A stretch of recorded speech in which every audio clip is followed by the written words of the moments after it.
Coffee ನಾಡಿನಲ್ಲಿ ನಾಯಿಗೂಡಿಗೆ ನುಗ್ಗಿದ ಚಿರತೆ ಸೆರೆಯಾಗಿದೆ. ತರೀಕೆರೆ ತಾಲೂಕಿನ ಹುಣಸಘಟ್ಟ ಗ್ರಾಮದಲ್ಲಿ ನಡೆದಿರುವಂತಹ ಘಟನೆ ಇದು. ನಿನ್ನೆ ತಡರಾತ್ರಿ ಜನವಸತಿ ಪ್ರದೇಶಕ್ಕೆ ಲಗ್ಗೆ ಇಟ್ಟಿತ್ತು ಚಿರತೆ. ತರೀಕೆರೆ ತಾಲೂಕಿನ ಹುಣಸಘಟ್ಟ ಗ್ರಾಮದಲ್ಲಿ ನಡೆದಿರುವಂತಹ ಘಟನೆ ಇದು. ಏಕಾಏಕಿಯಾಗಿ ತಡರಾತ್ರಿ ಜನವಸತಿ ಪ್ರದೇಶಕ್ಕೆ ಚಿರತೆ ಲಗ್ಗೆ ಇಟ್ಟಿತ್ತು. ಮುದುಗುಂಡಿ ತಾಂಡಾದಲ್ಲಿ ನಾಯಿ ಬೇಟೆಗೆ ಬಂದಿದ್ದಂತಹ ಚಿರತೆ ನಾಯಿಗೂಡಿಗೆ ನುಗ್ಗಿ ಸಿಕ್ಕಿಬಿದ್ದಿದೆ. ಚಿರತೆ ಈಗ ಗ್ರಾಮಸ್ಥರಲ್ಲಿ ತೀವ್ರವಾದಂತಹ ಆತಂಕ ಮನೆ ಮಾಡಿದೆ. ನೋಡಿ, ಈಗಾಗಲೇ ಚಿರತೆಯನ್ನ ಸೆರೆ ಹಿಡಿದಿದ್ದಾರೆ.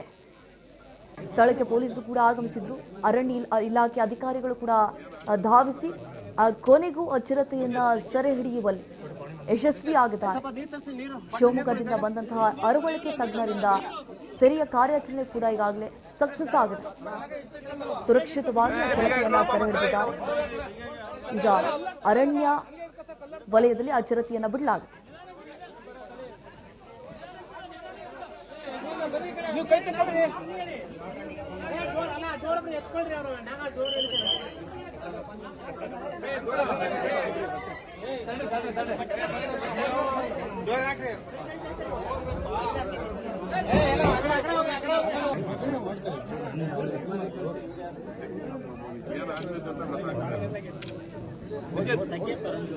पानी